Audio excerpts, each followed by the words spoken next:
Hello, and welcome back to Queen's Crafts by Bridget. I'm Bridget. Thank you for joining me today. Whether you're new here or you've been around since my very beginning, I truly appreciate you coming by and spending some time with me. If you're looking for me anywhere on the internet, you can find me on Instagram, you can find me on my Facebook group, or you can get a hold of me directly through my email. All is in the description box below so that you can easily access it. Today we're coming to talk about some spinning that I completed.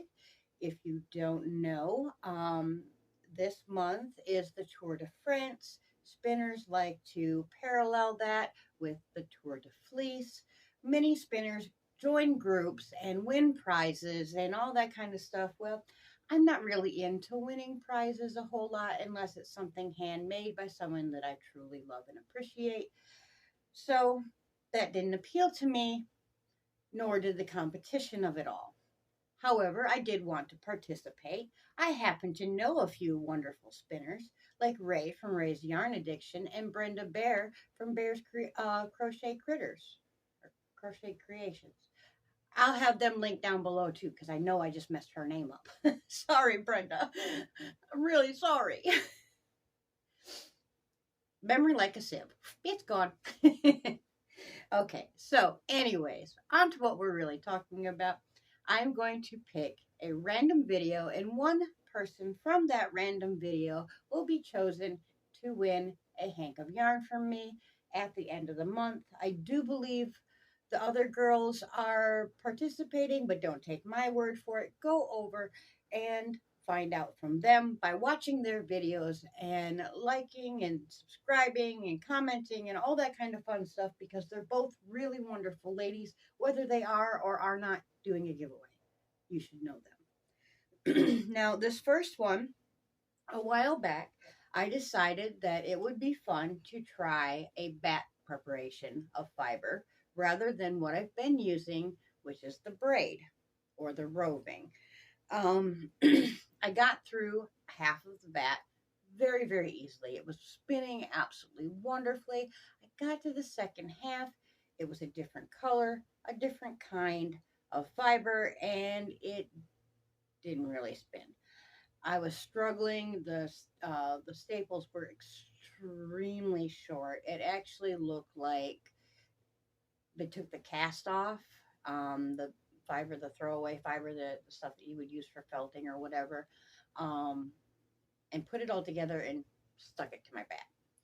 Not complaining, not going to say where that came from, because I'm not trying to, give a bad name to anybody. I'm sure it was an oversight, or something went wrong with that preparation. But what I did get spun onto the bobbin, I just left it sitting. So I had a bobbin that was useless to me. And then I had gotten some mystery fiber. I decided to spin that up. I finished the bobbin and I left it sitting. So again, that bobbin was useless to me. So I decided the other day to sit down and go ahead and get those plied up. I did a chain ply on both of them. And then I also was doing a bit of spinning while chatting with one of my girlfriends. And I finished up a hank of yarn in 2 days while talking to her. That was absolutely awesome. I enjoyed the conversation and very much enjoyed, being able to share my love of spinning. So this is the first one that I told you about. The brown bit is what actually was not spinning very well, and I was struggling very much with it. And then this one here is the mystery. I know it is wool, but what kind of wool, where it came from, no clue. It was a gift. I absolutely love it. I'm going to dye it. I'm going to do some dyeing of both of these, and I figured, being that this one has the brown, I might do some orange, some yellow, maybe a little bit of fall color red, and make this a nice set together with some fall colors. I believe that would make an absolutely lovely small shawl or a cowl and hat set. These are approximately a 3 weight, maybe up to a 4. They're not itchy, although a little bit more rustic than merino wool or something like that. It's got a little bit of toughness to it, but it is not itchy at all.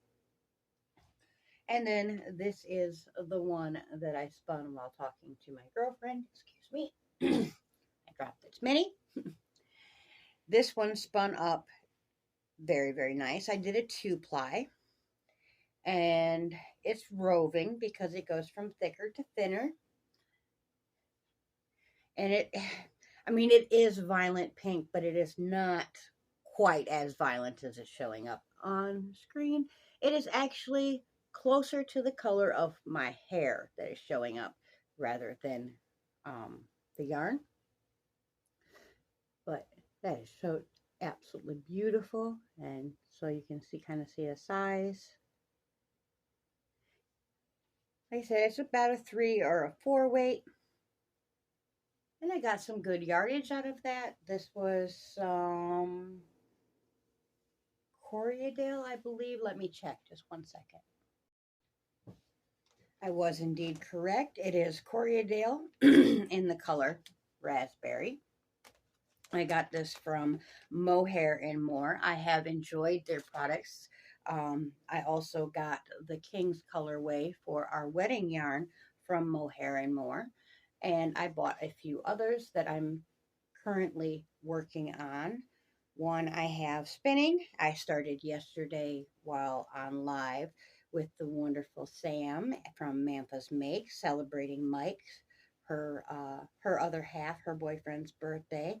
I was very graciously invited to participate in celebrating Mike, and I leaped at the opportunity because I absolutely love the pair of them. Sam has been an extremely wonderful, caring person since the day I met her, and watching Mike learn to crochet and progress in his journey throughout almost a year now has been absolutely fabulous. I will also have her link down below, as well as Ray and Brenda. And this is how close I got to being right on dead even spin. Not too bad.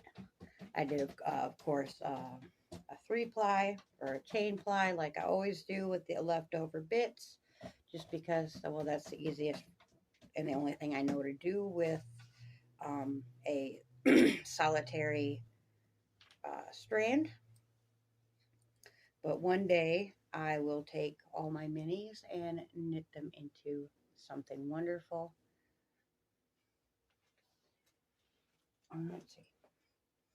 And since I talked about it, I will show you. This is the colorway that I am spinning up next. Now, it is not as bright toned as you're seeing. It is a deeper, richer than what you're seeing, closer to what you're seeing over here rather than up here. I believe the colorway for this was fuchsia, but to me, it's more leaning to a magenta. But I could be wrong. I'm not very good with the color names. But I spun that entire bobbin up while on live with Sam and Mike yesterday, and everybody else that was up on the panel. They're all wonderful, wonderful people. Another person I will go ahead and mention real quick. She was on the panel yesterday, and I'm mentioning her because I really, really, really need you, want you, would love for you to go over and get acquainted with Christina from Bella Antonetto. She is a wonderful lady. She's quirky and funny. She does all kinds of different things. She has been doing some traveling videos.